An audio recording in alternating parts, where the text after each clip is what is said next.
Selamat malam, selamat pagi, atau selamat siang. Jumpa lagi bersama dengan gua Ipul dari Mahasiswa Siluman. Kali ini gua akan menceritakan sebuah cerita dari Mas Tommy dan kawan-kawannya ketika mendaki di Gunung Arjuno via Tretes. Jadi mereka itu mendaki 8 orang, 6 orang cowok dan 2 orang cewek.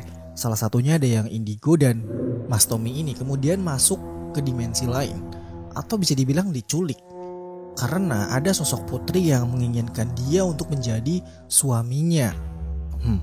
Kalau kalian nolak atau terima cuy? Penasaran dengan kelanjutannya? Langsung saja kita mulai ke ceritanya. Seperti biasa, gunakan earphone-mu, cari posisi nyaman, dan selamat mendengarkan.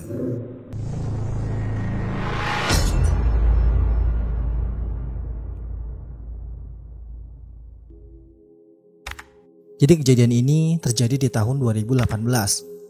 Tommy dan ketujuh teman mapalanya memutuskan untuk mendaki ke Gunung Arjuno via Tretes, sebuah gunung yang salah satu posnya terkenal dengan nama Pet Bocor. Mereka memutuskan Gunung Arjuno waktu itu secara random saja. Mungkin karena tugas kampus yang semakin lama semakin banyak, mahasiswa semester tengah ini mungkin mulai jenuh dengan aktivitas-aktivitas yang ada di kampus. Waktu itu lagi ngumpul bareng di sebuah kampus, tercetuslah ide untuk mendaki ke Gunung Arjuno. Jadi rombongan mereka itu ada 8 orang, 6 orang cowok dan 2 orang cewek. Ada Tommy, Jurik, Dani, Yunus, Ilham, Rido, Fani, dan yang terakhir ada Lina. Di antara mereka berdelapan, bisa dibilang Lina ini adalah orang yang indigo atau paham dengan hal-hal yang mistis. Jadi setiap kali mereka ini muncak bareng Lina, pasti ada aja tuh kejadian-kejadian mistis yang mereka temui selama pendakian.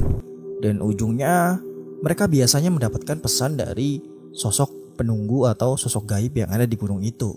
Jadi di awal diskusi mereka memutuskan untuk start pada pukul jam 7 pagi. Namun diundur dan tahu-tahu menjadi jam 3 sore.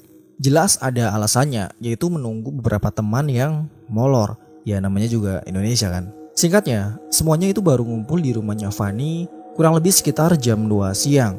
Dan kemudian mereka melakukan perjalanan menuju ke base camp Tretes. Untungnya mereka ini udah booking jauh-jauh hari, jadi pendakian kala itu aman terkendali. Tommy jauh-jauh hari sudah mengingatkan ke teman-temannya kalau mendaki harus dengan kondisi badan yang fit. Jadi kalau ada seseorang yang atau ada temannya yang gak fit, ya kalau bisa bilang gitu kan. Tapi hari itu ada sebuah fakta yang gak disangka-sangka. Jadi di rombongan mereka ini ada 2 orang pendaki yang badannya itu tidak sefit atau sekuat teman-teman yang lain. Dia itu adalah Fani dan juga si Rido. Si Tommy udah mencoba untuk menasihati mereka biar gak memaksakan diri, tapi mereka tetap maksa dan bilang, "Udah, kita gak apa-apa Tom." Jadi pada jam 3 lebih seperempat mereka memutuskan untuk start pendakian dari base camp Tretes. Di awal pendakian mereka mengambil jalan santai dan tidak terlalu terburu-buru. Jadi rencananya mereka ini bakalan ngecamp di Lembah Kidang yang lokasinya itu dekat dengan Sabana 2, dan situ juga ada mata air yang kecil tapi cukup memadai. Perjalanan dari base camp sampai ke Pet Bocor nampak tidak ada gangguan. Alhamdulillah berjalan dengan lancar dan semuanya baik-baik saja. Akan tapi perjalanan dari Pet Bocor menuju ke Kop-Kopan, mereka bertemu dengan waktu surup atau waktu maghrib.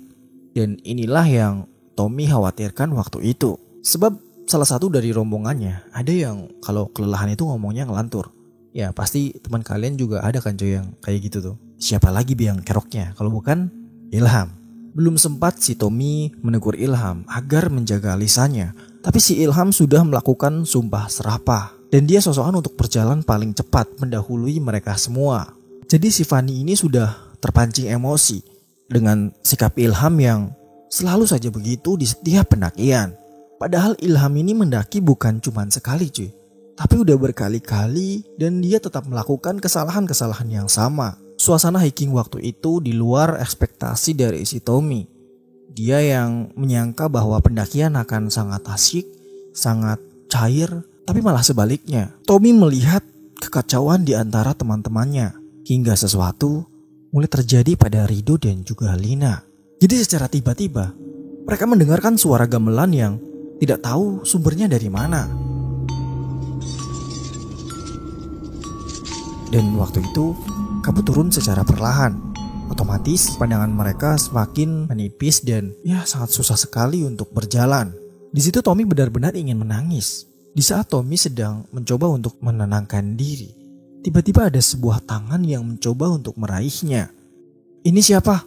Suara Fanny terdengar seperti menahan tangisannya. Tommy mendengar dan memaklumi hal itu karena mungkin Fanny sedang merasa ketakutan. "Ini aku, Van." "Tommy." Spontan si Fanny ini langsung memegang erat tangannya si Tommy dan dia bersyukur alhamdulillah secara berkali-kali. Tommy mencoba untuk menenangkan si Fanny agar dia tetap tenang dan jangan banyak bergerak karena kondisi waktu itu tidak memungkinkan untuk banyak bergerak karena sangat-sangat berbahaya. Karena kondisi waktu itu jarak pandang udah sama sekali gak terlihat. Takutnya kalau maksa jalan mereka malah terpleset. Makin berabe kan. Dan akhirnya Fanny sepakat dengan pendapat dari Tommy. Mereka berdua stuck di tempat itu. Mereka saling bergandengan tangan. Dan tiba-tiba ada beberapa obor yang menyala di samping mereka. Mungkin jumlahnya sekitar 10-an. Tommy di sini lalu mikir, sejak kapan ya di sini ada obor? Perasaan kan tadi nggak ada. Hal itu juga dirasakan oleh Fanny. Tommy kembali mencoba untuk menenangkan si Fanny. Dan ajaibnya, kabut yang tadi datang perlahan mulai menghilang. Jadi kini pandangan mereka mulai melihat apa yang ada di depan mata. Lalu saat Tommy melihat ke arah langit itu sudah berwarna orange kemerahan.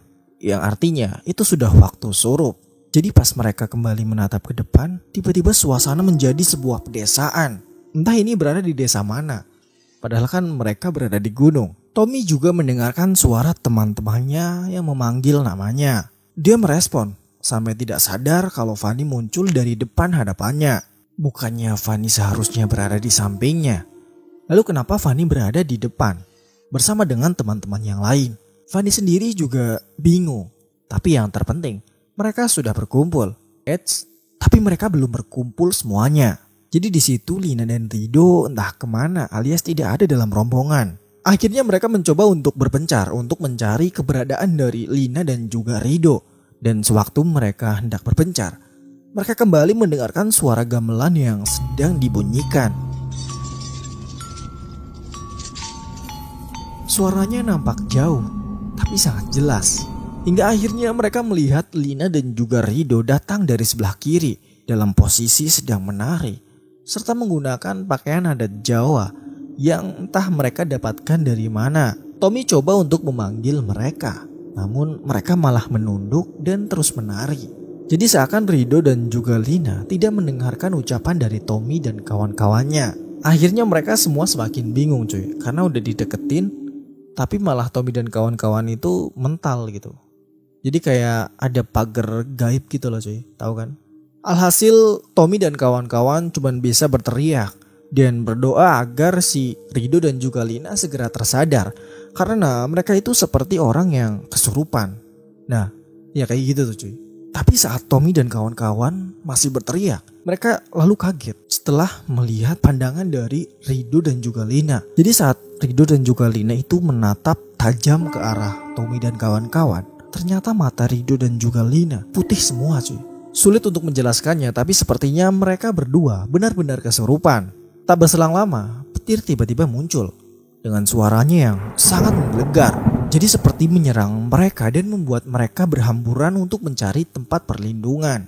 Dan hal itu membuat mereka meninggalkan Rido dan juga Lina yang sedang menari. Ketika suara petir yang paling seram mereka dengar, seketika itu mereka tiba-tiba bangun dari tidurnya. Jadi ternyata dari tadi mereka itu sedang tertidur, dan saat bangun mereka itu langsung kelabakan semuanya seperti orang yang ketakutan. Terutama terlihat jelas di raut wajah Rido dan juga Lina. Mereka sedikit bingung, ini beneran mimpi atau emang nyata? Tapi kalaupun itu mimpi, apa mungkin mimpi mereka semua sama? Waktu Tommy melihat jam, ternyata itu sudah jam 6:30 dan kalian tahu mereka di mana? Jadi posisi mereka itu tiba-tiba berada di pondokan. Aneh bukan? Singkat itu mereka bisa sampai di pondokan. Mereka sebenarnya bingung ya untuk bagaimana menyikapinya. Di sisi lain mereka ini bersyukur karena ya anggap saja ini sebuah keberuntungan. Tapi di satu sisi lain mereka juga sedikit agak bingung.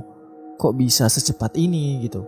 Jarak dari podokan menuju ke Lembah Kidang tidak terlalu membutuhkan waktu yang lama. Di sini Tommy meminta kepada teman-temannya untuk saling bekerja sama, saling kompak, dan tidak membuat kehebohan-kehebohan lagi yang merugikan mereka semua. Apa yang barusan terjadi, Tommy juga meminta agar tidak dibahas karena mereka masih berada di hutan belantara. Semua pun setuju dan akhirnya mereka memutuskan untuk melanjutkan ke Lembah Kidang dengan estimasi kurang lebih sekitar 30 menit perjalanan. Begitu sampai di Lembah Kidang, mereka mulai membagi tugas. Jadi yang cowok-cowok ada yang mendirikan tenda, ada juga yang mengambil air. Sedangkan yang cewek mereka mempersiapkan segala keperluan untuk makanan yang akan dimakan nanti malam. Dan kondisinya waktu itu yang mengambil air di Sabana 2, yaitu ada si Tommy, Yunus, dan juga si Ilham. Singkat cerita semua kerjaan terhandle dengan semestinya. Dan akhirnya mereka makan malam sekitar pukul 8:30 malaman. Mereka pun waktu itu sudah melupakan kejadian-kejadian yang tadi ya, yang waktu naik. Dan mereka semua saling asyik bercanda dan membahas tentang kelucuan-kelucuan teman-teman sekampus mereka. Baru setelah itu mereka kemudian masuk ke tenda untuk tidur dan istirahat. Dan mereka waktu itu mendirikan 3 buah tenda. Jadi 2 tenda untuk si cowok dan 1 tenda untuk yang perempuan. Nah, pas mau tidur, tiba-tiba si Tommy ini mencium bau aroma bunga sedap malam yang seperti ada di sekitar tendanya. Waktu itu Tommy coba tanya kepada teman-temannya apakah parfumnya bocor atau gimana gitu kan. Dan ternyata teman-temannya itu tidak mengalami kebocoran parfum dan mereka juga tidak mencium aroma bunga sedap malam atau bunga apapun. Nah, di sini Tommy langsung teringat sebuah sosok perempuan yang dia temui waktu mengambil air di Sabana 2. Jadi waktu perjalanan kembali dari Sabana 2 ke tenda, si Tommy ini sempat melihat sosok perempuan dari kejauhan. Namun wajahnya itu tidak terlalu jelas terlihat cuy. Sosok perempuan itu lalu berlari sangat cepat. Seketika itu ada angin kencang dan akhirnya membuat mereka bertiga untuk mempercepat langkahnya menuju kembali ke dalam tenda. Sebenarnya awalnya si Tommy ini lupa dengan sosok perempuan itu karena cuma sekelebat gitu ya. Tapi dia baru ingat karena aroma yang dia rasakan di sekitar tenda yaitu aroma bunga sedap malam. Sama seperti aroma waktu dia melihat sosok perempuan itu. Jadi aroma yang dia cium itu sama gitu. Apakah itu pertanda kehadiran dari sosok perempuan itu? Mendadak Tommy menjadi pusing dan dia sampai berkunang-kunang. Dia bercerita kepada teman tendanya dan mereka menyarankan Tommy untuk segera tidur. Ya mungkin bisa jadi karena Tommy sedang kelelahan kan. Dan akhirnya Tommy mencoba untuk tidur dan beristirahat. Menurut pengakuan temannya, gak berselang lama Tommy tertidur. Dia tiba-tiba langsung mengigau dan bicaranya itu ngelantur. Jadi waktu itu saat teman-temannya megang tubuh si Tommy, kondisinya itu panas banget cuy. Jadi kayak menggigil gitu loh. Dan kondisinya si Tommy itu teriak, nangis-nangis, tapi matanya merem cuy. Semua teman-temannya kaget dan langsung menuju ke tenda Tommy. Jadi awalnya teman-teman Tommy ini berencana untuk turun ya, untuk mencari bantuan. Tapi seketika, waktu itu kabut dan angin datang dengan cepat, yang membuat mereka akhirnya mengurungkan niat mereka untuk turun mencari bantuan. Karena itu kondisinya sangat beresiko. Salah satu dari teman mereka kemudian memutarkan ayat Al-Quran yang ada di HP-nya dengan harapan Tommy kembali tersadar. Tapi pada faktanya, walaupun sudah berpindah ayat, kondisi Tommy masih sama, tidak ada perubahan dan masih tidak sadarkan diri. Beruntung, teman-temannya tidak berhenti sampai di situ saja. Mereka mengambil sebuah gelas yang berisikan air putih dan air itu kemudian dibacakan ayat kursi secara bersama-sama. Dan lalu dipaksakan untuk diminumkan ke si Tommy. Sembari mereka mengucap Allahu Akbar, Allahu Akbar, Allahu Akbar secara berkali-kali. Sebagian air disiramkan ke samping-samping tenda secara berhati-hati. Karena kondisinya waktu itu kabut masih belum hilang. Kondisi yang mencekam seperti itu berlangsung lumayan lama. Jadi kurang lebih ya sekitar 4 jaman lah. Karena dari jam 10 malam sampai jam 2 dini hari. Jadi waktu itu tidak ada teman yang kembali ke tendanya masing-masing ya. Karena mereka masih takut karena kabutnya itu masih tebal banget dan cuacanya ya cukup mencekam lah. Jadi mereka masih berkumpul dalam satu tenda itu cuy. Tommy pun lalu tersadar ya karena tiba-tiba si Lina ini malah kesurupan. Dia itu kesurupan oleh sosok nenek-nenek yang lumayan bersahaja. Jadi si Lina kesurupan, si Tominya malah sadar gitu. Jadi kenapa mereka itu tahu bahwa sosok nenek itu adalah bersahaja? Jadi saat nenek itu merasuki tubuh Lina, tutur kata Lina itu lebih kayak lembut, sopan, ya mirip seperti kayak bangsawan darah biru gitu cuy. Kurang lebih kata-katanya seperti ini cuy. Ning mas, anak cantik, pulang ya. Anak ini bukan calon suamimu. Kasihan badannya, kasihan pula teman-temannya. Pulang ya nak. Besok nenek carikan pasangan suami yang baik wajahnya dan juga hatinya. Itulah ucapan Lina yang dirasuki oleh sosok nenek-nenek, seolah berkata kepada sebuah sosok yang sedang mengganggu si Tommy ini. Kemudian di situ badan si Tommy lalu kejang-kejang cuy. Dan akhirnya dia pingsan bersamaan dengan Lina. Jadi mereka itu pingsan bareng-bareng. Tapi untungnya gak berselang lama mereka kemudian tersadar secara bersamaan pula. Dan ajaibnya kabut yang tadinya tebal sekarang juga udah perlahan menghilang. Dan semua pemandangan kembali menjadi normal. Nah setelah bangun dari kesurupannya itu si Tommy ini badannya langsung capek banget cuy. Jadi dia seperti rasanya sih katanya seperti orang yang memikul beban yang berat banget gitu loh. Kayak udah selesai capek banget gitu. Ternyata saat Tommy kesurupan juga dia mengalami kejadian-kejadian yang ganjil gitu. Tadi itu kan berarti kan versi atau POV dari teman-temannya. Nah sekarang gue akan ceritain dari POV-nya si Tommy ini cuy. Jadi kan si Tommy ini mendapatkan gangguan waktu dia mau tidur kan. Nah belum lama dia mau memejamkan mata. Dia seperti mendengar ada sosok perempuan yang memanggil dan mengelus-elus rambutnya cuy. Dan pas dia mencoba untuk bangun, ternyata kondisinya itu sudah berada di dalam sebuah gubuk. Jadi gubuknya itu kayak layaknya gubuk-gubuk yang ada di pedesaan zaman dulu itu loh cuy. Yang ya kalian tahu sendiri lah ya. Jadi di dalam pedesaan tersebut, dari kejauhan itu si Tommy melihat ada sebuah kuda dengan iring-iringan dari suara bapak-bapak yang berkata, "Ning Mas Aru mau masuk, silahkan dikasih jalan." Menurut sudut pandang si Tommy, jadi di situ Tommy langsung keluar untuk mengecek ya, karena sekalian dia itu penasaran juga kan dia berada di mana sekarang ini. Saat dia keluar dari gubuknya, jadi si Tommy ini melihat ada sosok perempuan yang sangat cantik. Dia itu duduk di dalam kereta kudanya. Lalu tiba-tiba si putri ini langsung berteriak minta stop kepada ajudan-ajudannya dan berhenti tepat di samping si Tommy ini. Dan tiba-tiba dengan spontan si putri ini langsung nyeletuk, "Apa kabar suamiku?" Si Tommy di situ langsung kaget dan akhirnya si putri itu langsung mengisyaratkan dengan jari yang artinya menyuruh ajudannya untuk menarik Tommy masuk ke dalam kereta kudanya. Awalnya Tommy mencoba untuk memberontak, tapi karena kondisi ajudannya itu dua orang yang sangat gempal dan gagah, akhirnya dia hanya bisa pasrah untuk dibawa masuk ke dalam kereta kencana atau kereta kuda dari si putri ini.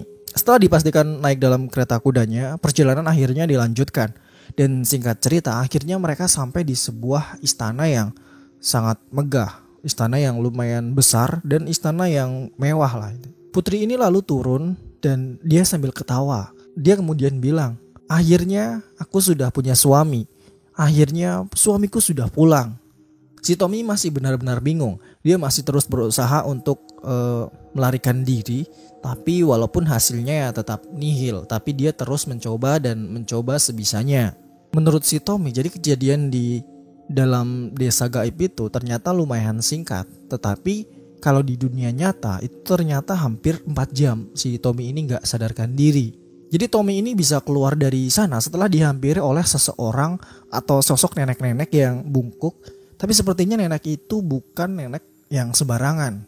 Karena emasnya yang sangat banyak di tubuhnya dan ketika dia lewat itu orang-orang di sekitaran itu semua pada nunduk ke sosok nenek itu. Posisinya waktu itu jadi si Tommy ini sedang diikat ya di sebuah kasur, tangan dan kakinya itu diikat di kasur. Kemudian nenek itu menghampiri si Tommy dan bilang, "Habis ini pulang ya nak, ini bukan tempatmu dan kamu belum waktunya meninggal. Kamu bukan orang yang pas untuk menjadi suami Ningmas." Di situ Tommy makin bingung cuy dan dia hanya mengangguk saja mendengar perkataan dari si sosok nenek ini. Nenek lalu kemudian mendekati si putri. Mereka saling mengobrol dan tak lama si putri seperti teriak dan histeris sambil menangis. Tak lama kemudian, sosok nenek bungkuk itu kemudian memukul tongkatnya ke dalam kasur ya. 3 kali, jadi tok tok tok, dan dia sambil bilang, mulih, mulih, mulih. Rasanya waktu itu katanya si Tommy ini merasa seperti nyawanya sedang dicabut karena ulu hatinya itu sakit banget katanya cuy. Waktu itu si Tommy udah mikir, wah mati nih dia kan. Setelah itu dia gak ingat apa-apa lagi karena kondisinya pandangannya tiba-tiba menjadi gelap dan akhirnya dia kembali ke tubuh aslinya. Walaupun sempat beberapa menit pingsan, tapi alhamdulillah dia kembali sadar dan kembali normal seperti sedia kala. Lina yang memang terkenal sedikit sensitif memberitahu mereka semua bahwa dia hampir saja menjadi tumbal seorang putri cantik yang sedang mencari calon suaminya. Lina juga bersaksi bahwa di awal pendakian mereka sebenarnya sudah disambut dengan tidak baik oleh penunggu Gunung Arjuno itu. Ditambah lagi ada salah satu temannya yang memang bersikap tidak sopan kan, si Ilham itu kan. Alhasil kejadian demi kejadian mistis menemani perjalanan mereka waktu itu. Di momen itulah Tommy merasakan bahwa dirinya berpindah ke alam lain atau dimensi lain yang rentang waktunya mungkin sudah berabad-abad. Alhamdulillah keesokan paginya mereka melakukan persiapan untuk perjalanan turun. Dan sebelum turun, mereka semua berdoa dulu dan meminta maaf atas kesalahan yang mereka buat sengaja maupun tidak sengaja. Dengan harapan hal buruk tidak mengikuti mereka sampai di rumah. Dan alhamdulillah mereka kembali ke rumah masing-masing dengan selamat. Walaupun mereka berlapan itu sempat drop dulu ya, jadi seminggu itu mereka demam dan walaupun ya akhirnya kemudian mereka kembali pulih seperti sedia kala. Ya, jadi kurang lebih seperti itu ya cerita dari Tommy dan kawan-kawannya ketika mendaki di Gunung Arjuno. Ya, jadi mereka itu mendaki 8 orang, ada 6 orang cowok dan 2 orang cewek. Salah satunya ada yang indigo yaitu si Lina, mungkin sensitif, dan satunya lagi ada yang memang bertingkah tidak sopan atau sompral, yaitu si Ilham. Jadi di awal pendakian itu sebenarnya mereka emang udah gak disambut dengan baik karena ulah mereka itu yang si Ilham. Kemudian jadi waktu mereka ngambil air di Sabana 2 kalau gak salah ya, itu si Tommy itu sempat melihat sosok perempuan yang sangat cantik. Dan si Tommy juga berarti diikuti sampai ke tenda karena di tenda dia mencium aroma bunga sedap malam yang sama ketika dia jumpa dengan si sosok perempuan itu di sumber mata air. Dan kemudian si Tommy itu gak sadarkan diri atau tidur, terus tahu-tahu udah di dimensi lain, terus dia pokoknya udah kesurupan lah mungkin ya.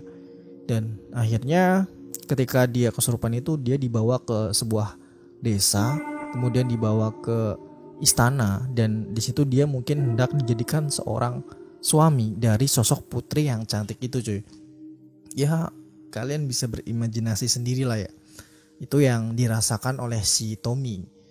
Dan kemudian si Lina lalu kesurupan dan dimasukin oleh sosok nenek-nenek yang berdarah biru atau bangsawan, yang nenek itu juga lah yang menyelamatkan Tommy untuk keluar dari dimensi lain Gunung Arjuno itu cuy.